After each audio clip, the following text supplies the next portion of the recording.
Hi everyone, welcome to RPV City Talk on the Road. I'm Liz Brown Swanson with the great mayor of Rancho Palos Verdes, Mayor Barbara Ferraro, and we are back at Trump National Golf Club with the mayor. You just had your monthly breakfast. Yep. This is our monthly update. Let's just start off with how are you and how did the breakfast go with all the committee chairs and volunteers in our community? It went really well, and we were glad to have our Emergency Preparedness Committee chair there. He's not been able to make it for a long time, so it was really good to get an update from him. We had all the other committee chairs there. Dave Bradley, our immediate past mayor and councilman, was there, and it's just good to get together and to get updates on everything from every committee. Yes, and I mean, each, like you're saying, each committee member that comes, whether they're talking from the Finance Committee about these finances or the Infrastructure Management Advisory Committee representative talking about projects, infrastructure projects, it's a great way to feel the pulse of the community, right? And Yes. And get direction, because you as the council, you need that extra assistance in Sure. just, making policy decisions and all that you do. We can't do it all ourselves. Yes. And we need the committees and the commissions. And we're so fortunate here in RPV that the caliber of people that come out and volunteer for our commissions and committees is just phenomenal. I know at a recent council meeting, you were honoring a lot of these members for all what they do and their time commitment. And, during the show, we're going to talk about all of April's meetings. You've been having council meetings, budget workshops. This is budget season right now. Super busy. We had Whale of a Day in April, the city's biggest event. We can go on and on. It's 1 year anniversary of the Ladera Linda Community Park project since they started the groundbreaking there. So I don't even know where to begin, but just your thoughts on what you were able to do in April as a council. A lot. Well, I would say one word, phew. May is on the way. I know, and May's not going to be a lot better. April was really busy. Whale of a Day celebration this year was just wonderful. And even Corey, our director of Park and Rec, he managed to get the most beautiful, perfect day for Whale of a Day that I mean, the most perfect day we've had all year yet, I think. And so many people came out. It was probably twice as big as last year. And it was just fun. My husband worked there. He works the Rotary booth. All ages just had a great time. All right. And as we sit here in April and think about life in the city, if you just want to give an overview, just sort of the state of the city right now, are you happy and pleased with where we're at as a community? Yes, there are some things that are problematic and we have to work through them. We're getting there. We're in the process of doing budget meetings, and it looks like the budget is going to be bigger than last year, over 30 million, probably over 35 million. Fortunately, we didn't have to gear down so much from the pandemic. We managed to pretty much be stable. We didn't lose a lot of revenue. We have projects in process. Ladera Linda, it was just a year ago, basically, that we broke ground. And it's geared to be ready by the end of summer. We had hoped during the summer, but with the rains, the rainy season that we've had, we're doing well to only be about 2.5 weeks behind. We want it to get done by the anniversary of the city. So exciting. Which is September 7th. And our celebration, our big gala for the 50th anniversary is going to be on September 9th at Terranea. So we're hoping that Ladera Linda is ready by then. And anybody that's interested, I think this is so fun. Just go on the city's website and click on the button for Ladera Linda, and you can watch during the day to see what's happening. It's really coming along, and it'll be an amazing, another ribbon cutting for you as mayor. You've got to do a lot for our community at the 25th anniversary, and now you're mayor again at the 50th anniversary. And wouldn't that be amazing if we were all up there taking in the view, enjoying the park? It's interesting how it's worked out, because I was on the council for 8 years before, and Then I went off Tuesday night prior to my grandson being born on the next Saturday or Sunday. So we were busy with that, and now he's 19. And I'm back on the council. I'm back being mayor 25 years later. Well, we expect to see your grandson at that 50th party. Oh, he He's will an be adult. there. It'll be great. Let's circle back around the fact this is budget season, and the council's had a series of workshops where you discuss everything from city goals for the planning process, the infrastructure, the CIP, capital improvement program. So just kind of give the community an overview of the whole process that takes place every year to shape what we're going to see our city doing and being able to afford to do. You know, the city council has to make decisions on what things we tackle each year. One of the things that we're working on this year is the beautification program for Western Avenue. And hopefully we can get something that really defines the city over there, because it's hard. You know, it's like you just cross the street and you're in a different city. And we want RPV to stand out. Obviously, we have the Ladera Linda project going. We have the Civic Center Advisory Committee is working on possible new plans for a city center for the city. And I know some people have thought, well, you know, the city hall works, so why do we need a different city hall? But they have to remember that we're using buildings that are more than 50 years old, that were built almost as a temporary building during the war, and there's still bunkers on the site. The Civic Center Advisory Committee is working closely with staff to come up with a plan that will eventually, of course, come to the city council. And hopefully that will become a hub for the city. The city council, in this process of the budget and goal setting, in the past, you would get presented with numerous goals and numerous projects, and you've really fine-tuned that. I believe there's about 15 major projects that we're looking at for the next year, right? And also the goals as well, which fall under 6 categories. Do you want to speak to any of that? I was just looking at some of the things that maybe are coming up, developing a 5G small wireless facilities master plan on the list. You mentioned the Civic Center, and of course, like maybe being able to acquire the Coast Guard property. When you look at the list, are you pleased with the direction? Yes, I think so. You know, our city has always been a conservative city. People tend to look at RPV and say, oh, well, look at the price of housing, you know, that everybody up there's rich. Even the people that do have money are pretty conservative. They certainly will help out in terms of donating for the landslide area, the land acquisition we acquired recently, and the Land Conservancy manages for the city. The people here are generous, but they are conservative. They don't want a big splash in cash society here. Our main goals obviously are public safety, you know, and one of the issues right now that we have is PV Drive South. And we're still working on getting the grant from FEMA to repair and try to slow down. We don't anticipate really stopping the landslide, but to slow it down to a couple of inches a year instead of a couple of feet. Right. The fact that we have North America's most active landslide. Yeah, And only. that claim to fame. And by the way, the draft environmental impact report, there was a public comment period. The city's now received those comments. The public period for comment is closed. So we look forward to seeing the results of that coming up. It closed on April 15th. So we're in the process of answering any concerns from the public, and it will come back to the council, I think in May, or it may be June, for us to certify the EIR. Right.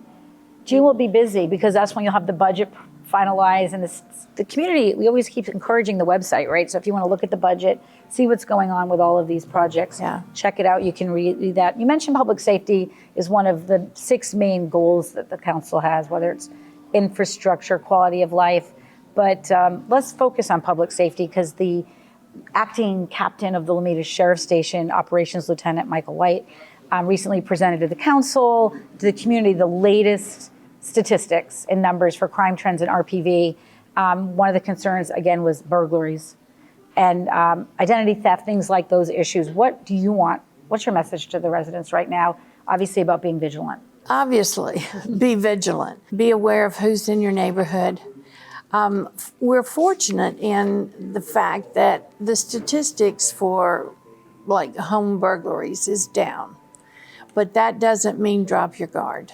Know who's in your neighborhood and who's supposed to be in your neighborhood and who's not. I hope that people have still joined Neighborhood Watch, and Gail Lorenzen does a great job with Neighborhood Watch and letting people know what happens.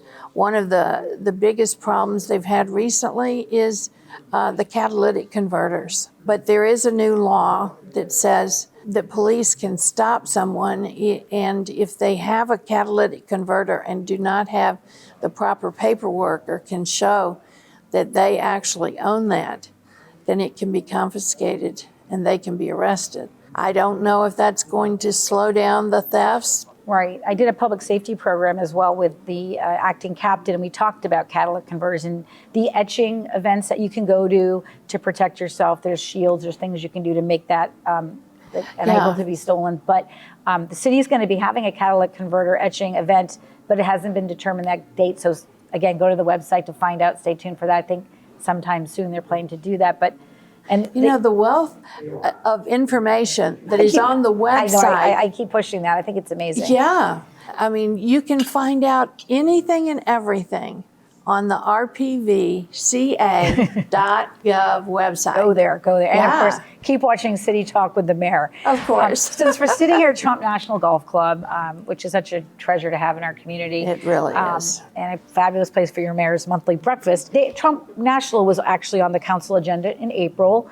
For their annual review, the Trump National Golf Club is responsible for maintenance and open space issues, and this is sort of a checklist to make sure that they're doing what they need to do and they communicate with the city. So just the takeaways from that agenda item when that report gets presented, and why it's important, why this needs to be done for these issues that come up. Well, there were a lot of restrictions placed on the operation of the golf course, but they have been one of the best neighbors that we have. And they've done such a phenomenal job of being cognizant of the neighbors, hosting events, keeping it, I would say, tidy, because some people are not as judicious as we would hope and leave trash, and they just take care of it. I mean, if they have graffiti, which occasionally they do, they're out there getting rid of it the next day. There's an incredible amount of public uses, which we want. We have the public trails, City's Founders Park. Yeah. So there's picnic benches. And then, of course, the trails themselves, there's been some temporary trail closures, like the Catalina Trail due to trail erosion. So all of that's taking place. And of course, the incredible habitat that is being maintained here. So like you mentioned, they're an amazing neighbor. And what a beautiful property for everyone to enjoy. Of course, come here to eat as well. Yes, and the manager, Lily Amini, is such a great supporter of the community and so approachable. They've just become one of our best neighbors to have in the city, along with Terranea. Well, we have from one gorgeous property to the next. And on that subject of beauty, you mentioned earlier about beautification of Western Avenue as being a priority right now. And the city they had an open house on April 19th to look at the beautification project ideas. What can you give us I wasn't at the open house, or the feedback we've gotten about what happened there? The public is supportive of doing some of the steps that we're working on. We're trying to get them to allow us to paint the walls that are along the Western Avenue, the same color. Okay. However, you have to get permission from each separate landowner, and sometimes that's tricky. Caltrans is in charge of the roadway.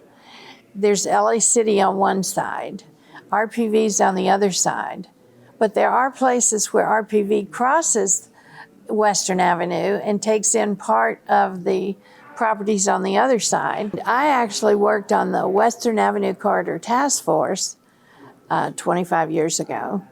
And, you know, we're still dealing with some of the same issues, Right. because it is multi-jurisdictional. So the design work is taking place that's for Western Ave, and it'll be coming up down the road, so we should be paying attention to that. Well, and Caltrans is planning to put in bike lanes. So we'll see how that goes. Okay. All right, well, moving on to the next subject. After that, homelessness strategic plan was presented to the city council that you adopted. Can you give us a background about the plan? I know we got a grant to put this forward as a way to have a plan in place for our city. Fortunately, we don't have a large homelessness problem here, but one homeless person that we in our community is one too many. And so just the whole goal of this plan and how really in the end is to assist the unhoused. Our city is certainly not like LA, because we do not have a very big population, but occasionally we do have someone. I saw someone yesterday walking along PV Drive South. There are many agencies that are willing to work with people, and anytime the sheriff gets a call, they go out and they talk with them and they tell them about any services that are available to them. But the people themselves have to want to avail themselves of the service, and sometimes they don't want to, and there's nothing really you can do. There's no mandate, there's no law that says we have to scoop up these people and house them.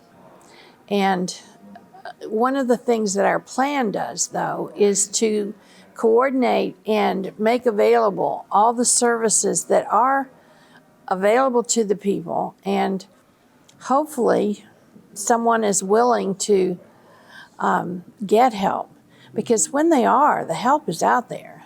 We'd like to house everyone, but the truth of the matter is some people don't want to avail themselves of the services. It's great that the council is being proactive and has this plan now going forward, and hopefully we'll be able to assist as we go along. We're going to move on to Park Mobile. This issue, yes. This is the city's registration parking system that's in the Del Cerro Park neighborhood off Crenshaw and Crest Road, that was implemented back in 2021 to address parking concerns in the Del Cerro Park area because of neighbors there being impacted by the most popular trailhead to get into the preserve right there. So to move this forward, the council was back revisiting it again. You keep tweaking how this reservation system is in place. Tell us what the council decided to do and what the issues are with this whole system and the goal of it. Well, it was a 4-1 vote.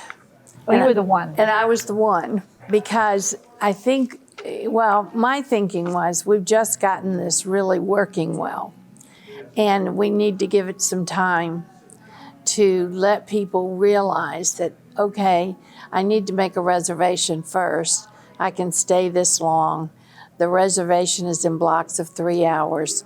So what block do I want to be in? If we go back to straight demand, I'm afraid that we're going to get into the same problems we had before, with people just showing up, waiting to see if they can get a place, turning around, causing traffic jams. And we've just gotten it where the people in the neighborhood are happy with the way it goes. We had graffiti, we had trash, we had unsafe turns, and I don't want to see it go back to that. And we have a plan in place now that works, although it's not revenue neutral, and the city's having to contribute to that. It only really brings in about 17% of the cost, but I see that as being necessary. Right. The parking system, like you mentioned, is fee-based. It's you do the reservation in advance, and the city did a survey of users, visitors to the preserve, about the impact, how this program is working. And I think part of the concern was, it's being underutilized because it may be restrictive that you have to make them in advance. So it's striking that balance, because you have the needs of the visitors who are locals as well, not just out of the area visitors, Sure. with the neighborhood and the habitat. You have to balance so you're doing the best you all can. And so going forward, the council directed staff to work with the Park Mobile representatives, right, to kind of keep tweaking it, see what else might happen to make it so it's win-win for everybody still. Yeah, one of the suggestions that staff had made, even in the staff report, was that perhaps on weekdays, which are not utilized nearly as much as the weekends and the holidays, to lengthen the hours of free time from 7 to 9 to say 7 to 10. And that I can see as being an improvement. We just don't want it to go back to jeopardizing and impacting the neighborhood like it was. Yes. Well, we're moving in the right direction. Also moving in the right direction, Southern California Edison came to council to present what's going on with a neighborhood in Rancho Palos Verdes called Grandview. They've for years been suffering on a lot of power outages, right? Yes. So you've asked the Edison group to come up with solutions because it's safety issues when these residents left for days in the heat, right, without power. Yes. So talk about what was going on with Edison and the council's strategy to work with them and get solutions, find solutions. Well, we realize it is time now for Southern California Edison to find a solution, because this neighborhood, Grandview Estates, is impacted way more than any other area in our city. And it's ridiculous that they have power outages that go on for days.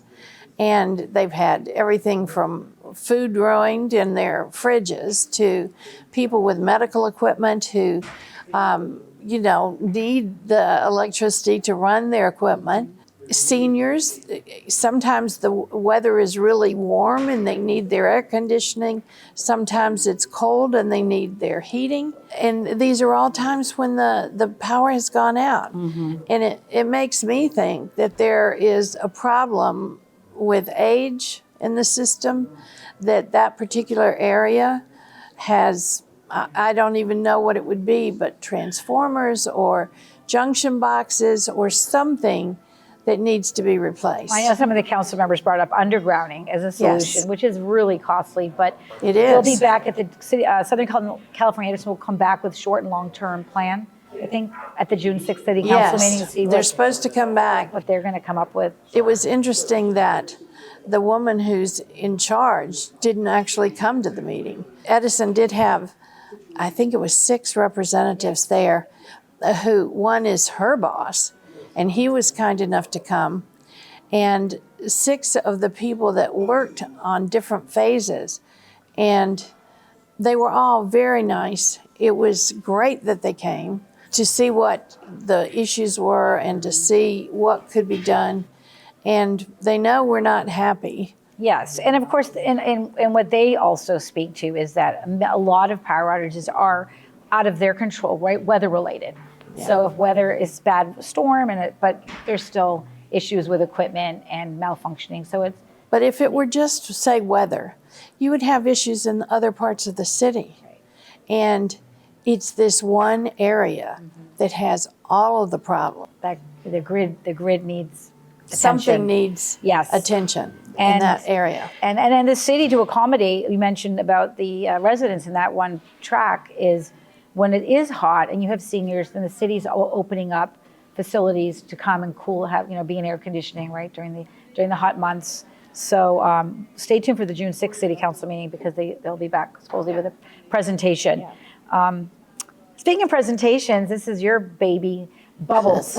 Moving on to talk about Bubbles, the iconic marine land whale that was out there for years. And to refurbish it, there's an effort that started a while ago to refurbish it and install it at the Point Vicente Interpretive Center. And then it was pulled off. The council didn't ever take action back a few years back. And now we're going to, we're back. It was several Bubbles years is back before I rejoined the council. We've had someone re-spark interest because she's willing to put a sizable sum of money into the restoration of Bubbles.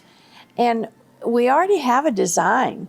And so what the council did was to say to staff, maybe we can use the design we have and get Bubbles redone and then make, through our foundation, which we're starting, accept gifts to get some or all of the cost of the project taken care of. And we also directed staff to look into maybe being able to put the sign in place at a lower sum, because the original cost was to be about $500,000, and that seemed a lot to take Bubbles and put him on a sign. Yes, that would be enough to put Bubbles on the back burner when you have a $500,000 price tag for refurbishing an installment. Yeah. So we'll see what happens. This is very exciting. And you mentioned having this new city formed foundation, the RPV Community Foundation, now in place.